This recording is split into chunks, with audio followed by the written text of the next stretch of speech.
So Camden, we're talking comfort zones today, which is really exciting. And I think for me, when I first heard that term, I didn't necessarily know what it meant tangibly. So I'm excited. We're going to delve into it and kind of help our listeners really understand what a comfort zone is and give some concrete examples so they can kind of relate it to their life. Because everybody's got a different comfort zone, right? You know, for one person, getting outside their comfort zone might be moving to a neighboring town away from their family. Whereas another person, it might be moving across the entire country is getting out of their comfort zone. So I'm excited to hear your perspective on your comfort zones and what that looks like for you. But I think the first facet of getting outside of your comfort zone is probably physically. So is there, or I guess tell us about a time that you had to physically get outside of your comfort zone and walk us through that, you know, how you dealt with it and what you gained from that experience. Yeah, I think the first memory that I have of really physically putting myself in a situation that I know I need to do it, but I don't want to, was when I moved states, and I started off my freshman year of high school in a state that I wasn't accustomed to. I'd never been before. And so showing up my high school and walking through the school for the first time, that was even uncomfortable, and there was not even a student in sight. And so then obviously like wanting to join the football team, but you're concerned of like, oh my gosh, like this is actually it, you know? So I think just the idea of like, it's okay to feel the anxiety or the fear or the nervousness whenever you're stepping into something. It's kind of exciting as well, you know, but it can be a little bit nerve-wracking. So that's probably my first experience of really just on my own. My parents aren't there with me, but I want to do this. I want to go to this school. I want to play this sport. So that's probably the first one. Yeah, that's really commendable. And the hardest part probably was the first minute of making that choice. And, you know, it's like diving into cold water, that the worst part is that first time that your skin touches it. And then you acclimate and your body adjusts. And you're like, okay, I'm going to be okay. I'm not going to die. So what were some of the things after that first initial shock of expanding your comfort zone and going outside of it? What were some things that you learned, would you say? Yeah, well, definitely it wasn't as bad as I thought it was going to be. That's for certain. Especially once you talk to some of these, you know, for me, I was conversating with some of these kids, and once you actually start playing the sport, you know, you perform at what you're good at. There's confidence in that too. So, yeah, understanding that it's just not going to be as bad as you think. And most of the, I guess, the irrational thoughts that kind of going through your head are going to limit you to think that it's going to be something that it's actually not. So I think, I just think going into a situation, knowing that it's unexpected of what might happen, but the more you stay in that environment, the more acclimated you get to it, and you realize this is the new normal. You know, it's time to grow. It's time to grow up. This is where I need to be. This is where I want to be. So, yeah, I loved that you said irrational fears, because I think that plays a huge part in our comfort zone. That we've got this little voice telling us crazy things. Yeah. Like, I'm sure maybe a fear you could have had was, what if I have no friends and no one likes me and everyone hates me? Which is crazy, right? Like, that's very not likely that that's going to happen. And so the ability to overcome those voices that say very extreme things, super important. Yeah, I think that really comes down to just, and obviously the older you get, the more you'll be able to catch those lies or those fears that are kind of subtly sneaking in. But it's really just self-awareness, recognizing that when you are finding yourself going off track of what your goal is to be, you know, like having a narrative that you speak over yourself. I'm going to be confident. I'm going to be ambitious. I'm going to be courageous. And if that's like your narrative, then these thoughts come in saying to you, you're not going to be this, or no one's going to like you, or you're too short, or you're too whatever crazy idea that it is. I think we get better once we realize those things coming in. And as soon as we can recognize it, we can correct our course and get back to being the person that we want to be. Mm-hmm. Yeah, I love that. I think for me right now, I am training for a half marathon. And I was in the camp of, okay, 5 miles is outside of my comfort zone, Yeah. let alone 13. And that's pushing myself past my physical ability to an extreme degree. Mm-hmm. And I remember at the beginning of training, I got really overwhelmed and I was like, I'm just not going to be able to do it. There's just no way. Yeah. My body isn't going to be able to run that many miles.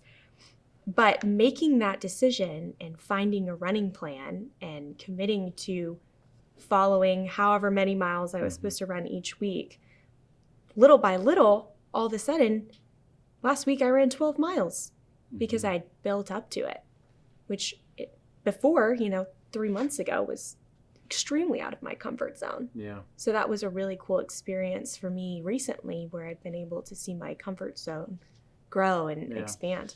Yeah, I like how you shared the progress and like the week after week.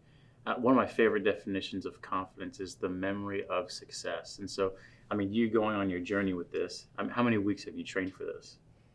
2.5 months. Gosh. I think it was like okay, a yeah, so that's a 12-week long work time camp, to develop your craft, your stamina, and you can see that, oh, that's one little hurdle that I overcame that's just going to add to my memory block of confidence. Mm-hmm. It's awesome. Yeah. No, it was great. So the next area of our comfort zone is the mental aspect. And I know for me, this can often be the most challenging for me because our brains are so powerful and it's really easy to limit ourselves and be like, well, I'll just never be able to do this.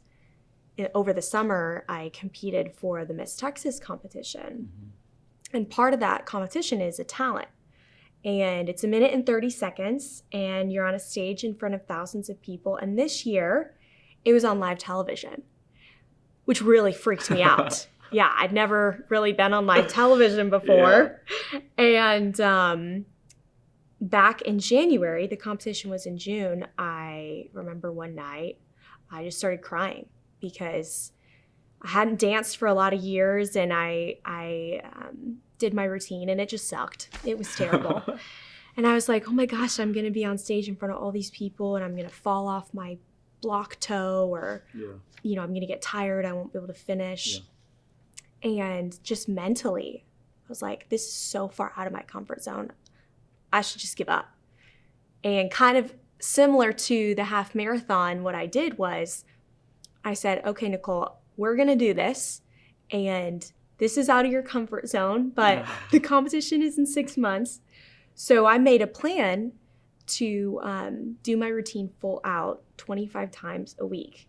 And so by that time, added up, I would have done it, hundreds of times. Yeah. And so I would know it so well that there was no chance I failed. Yeah. And I ended up killing my performance. That's awesome. And expanded my comfort zone. So that was a mental hurdle that I personally overcame. But what about you? What about, some mental challenge where you convinced yourself that your comfort zone was not something that you could get out of? So I've wrestled since I was in 7th grade, and got pretty good pretty quick. I was in a middle school that was right next to the high school that was 5 times state champs in a row. So I'd go over to the high school and just get beat up. So I got to learn really quickly. When you surround yourself with people that are better than you, you'll get faster, or you'll get better a lot faster. And there was a quote on the wall of that, of the wrestling room. And it said, if you want to be good, people that want to be good practice until they get it right. But people that want to be great practice until they can't get it wrong. And so I think that was like something for me. It was like, if I want to be good at this sport, I need to continue to just be in this environment. So eventually I did. I got pretty good. And then I found myself wrestling this guy named Michael Hooker at Father Ryan, a private school here in Nashville. And he was ranked 3rd in the nation, and I was ranked 3rd in the state. And at the time, I was very accustomed to being in a gym where everyone's watching the mat that I was on, whether that was the finals match or just a big semifinal match. But for some reason, this match was totally different because he was ranked nationally. I've never faced anyone that was ranked nationally before. And I found myself going over that quote, like, if you want to be good, then you'll practice until you get it right. But if you want to be great, you'll practice until you can't get it wrong. And I just found like myself going back to that quote, encouraging myself to get into this environment of like, this is the new normal for you. And just raising that, like, I don't know, maybe that was a narrative that was speaking over myself. Like, you can get accustomed to this because this is the level that you should be at right now. So that was a time in my life where it was like, man, this is so overwhelming. There was people coming up wanting to interview me before the match. I've never had anyone do that before or prior to a match. So that was probably the first time for me just realizing that, okay, this is a next step. And if you want to go there, then this is what you're going to have to overcome. Mm-hmm. Wow. I love that you remember his name and the school. Yeah. It's like ingrained in your brain. I love stories like that. Yeah, there was a lot. Yeah. Yeah, it was a learning experience. And I bet that was just so terrifying. Yeah. Being in an arena completely different from what you were used to, and you're facing this guy that is really good. I mean, third in the nation is kind of huge. And so it'd be so easy for your brain and your mind to say, yeah, there's no way we can do it. I mean, this is so far out of our comfort zone. Yeah. And so I loved that you went back to something that you knew and that you saw that quote every day and, it was familiar. And that's what came to mind of this is who I am. Like, this is the caliber of wrestler that I want to be. And so you just stepped up to the plate and grew your comfort zone. Yeah, I think it's important for, depending upon like your circumstance or whatever comfort zone that what the challenge is like recognizing what is success at that moment for you. So for me, like when I was on that wrestling mat, I knew that it was probably like, unless I just hip tossed this guy and threw him to his back, I probably wasn't going to beat him. But success for me wasn't beating him. Success for me was being able to go out onto the mat and not wrestle to not lose, but wrestle to win. Like having the mindset of like, I'm locked in to give it my best, not just, I just want to make sure I don't get pinned. Like there's a completely different mentality. And same thing for you when you're on stage and they're filming you and it's live television, like, are you out there just to make sure you don't mess up? Or are you out there really to give it your all? Mm-hmm. So I think having that mindset of like, this is my comfort zone, and this is really uncomfortable for me, but success for me in this place is really giving it my best. I love that so much. And I think that's a recent realization I've had for my life where I almost will applaud myself for doing hard things or getting outside of my comfort zone, but it's kind of the bare minimum mentality. This was my third time competing at Miss Texas, and in years prior, I just wanted to survive.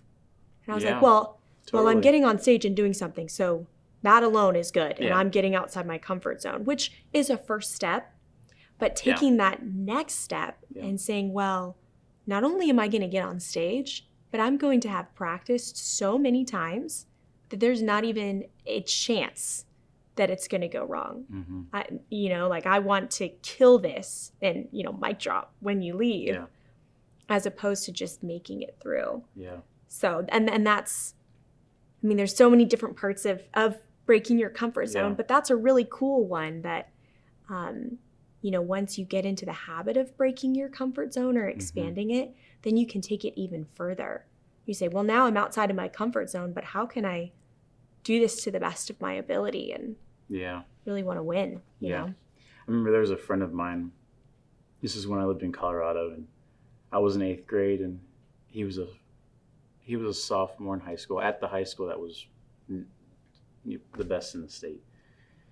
And my friend Jordan was in the state finals, and he won it as a freshman too. So it was expected almost that he was going to win it again his sophomore year, junior year, and senior year. He ended up doing that. But in his state finals match his sophomore year, his girlfriend came up to him and said, like, good job, you won. Congratulated him. But later on in the conversation, he later told me that when they were driving home that night, she said, I think you could have done a lot better. I think you were scared of losing rather than more excited about winning. So I think that's something that's just a great reminder for both of us in the situation of when we're in our comfort zone, don't allow the fear of losing be greater than the excitement of winning. Yeah, I love that. It's great stuff. Really great. So the last part of our comfort zone is kind of this emotional piece, which I think is a little bit more nuanced and a little bit harder to think about in a tangible way. So maybe talk to us a little bit about something recently or at any point in your life you've experienced where you were emotionally uncomfortable and had to work through that to expand your comfort zone. Yeah, totally. Yeah, this was just going into relationships. I mean, it's emotionally uncomfortable for me to apologize and just to accept it. And that's something that's really hard for me. I mean, I was talking to my mom a couple weeks ago, and she apologized for something that she did that to me that I had no offense towards. But for her to recognize that, it almost like it really brought our relationship even closer. I think that sometimes for me, it's recognizing that when I have to admit of something that I did that I know wasn't the right thing to do, whether that's leading people, like sometimes I allowed my personal goals to get in front of or to be more important to me than the people that I'm leading. And so having to apologize to my team, it's almost like having your parent apologize to you, or you grow up and you think your parents are perfect, you know, or we think our leaders are perfect, and then they end up apologizing. You're like, wow, they are actually human. But too, it just really humbles the leader, it humbles the parent. Just like, man, like I did mess up. I did put my self-centered desires before you, and that's wrong of me. So I think that is an emotional struggle for me, is like putting the pressure that we think leaders have to have all the answers and we have to do all the right things, but recognizing that humility is being able to recognize when you fall short, but not letting that stop you from becoming the leader that you want to be. Mm-hmm. I love that. And it's so important because I think that emotional piece, it's tied to a lot of different things in our life, but I think a majority of the examples have to do with relationships and communication and kind of how you deal with people, because that's where a lot of our emotions as people lie. Yeah. And the ability to apologize, it seems so simple, but it's not. It's not. And a lot of people haven't mastered it. You know? Nicole, we want to be right so much. We do. You know? We do. I want to be right. I want you to see that I'm right, so that you're wrong. Mm-hmm. And like, if that's the relationship that we have, then we're always going to be competing against who's right and who's wrong. Mm-hmm. You know? But if we made it a game in our relationships to just be the first to say I'm sorry, then my gosh, that takes all of the competitiveness and the frustration out of the whole situation. Just taking ownership. I mean, I have so many memories of watching my parents apologize towards each other, and they end up crying because they knew where they went wrong. But there was such grace and mercy that there wasn't anything that took over, you know? Yeah, totally. And I think for me, kind of in that same realm of expanding my emotional comfort zone is confrontation. I am maybe the least confrontational person you could ever meet because I'm super easygoing and I hate causing problems, making waves. But at the end of the day, if you let people walk over you, eventually it's going to catch up to you. And I've got 2 roommates, and they both work at an office, and I work from home, and I end up picking up a lot of the different things around the house. And one of my roommates in particular would leave her dishes in the sink every morning, and I'm happy to do them. You know, I would just do them. But then after 4 months, I was like, oh, this is kind of getting a little bit annoying. But I was like, I'm not going to say anything because I'll just do them. And then I kind of had to sit down with myself, and I was like, Nicole, you care about this girl. You value your friendship with her. And this is going to be really hard for you to sit down with her and say, hey, Maddie, you have to do your dishes in the morning because they're your dishes. And, you know, and it's not really fair for you to not even ask me to do them for you, you know, if you had a busy morning, or just assuming I would do them. And it was really difficult for me because in my mind it was causing a problem Yeah. and very emotionally taxing for me. But we ended up having the conversation, and she didn't even realize that she was doing that, right? Because I think people at their core are good people, and she wasn't trying to be malicious. But it was so great I said something, because then I didn't get resentful at her, Yeah. being like, ugh, she's leaving her dishes on purpose for me Yeah. every morning, after months of it building up. And it really strengthened our relationship and our friendship. Yeah. And it was a really great way for me to expand my comfort zone Yeah. in an emotional way. Yeah. That's so great that you did that. I think sometimes when we hold it in too long and we don't have the courage, the root word COUR of courage means to speak from the heart. And so when we do have the courage to be able to do that, it avoids this artificial harmony. Like if you continue to do it, and she had no idea, right? She had no idea that was going on, but you had this, like, oh my gosh, like, is she ever going to get the hint that I'm doing this for her, But the fact that you did that, it totally cleared out all the artificial harm that could have been there. That's awesome that you did that. Yeah, totally.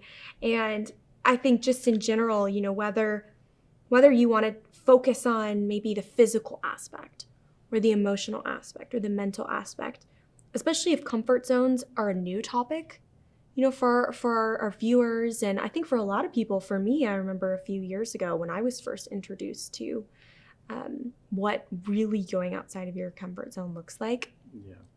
I think it's just acknowledging that in your life and maybe choosing one aspect to focus on. How can I push my physical comfort zone this month?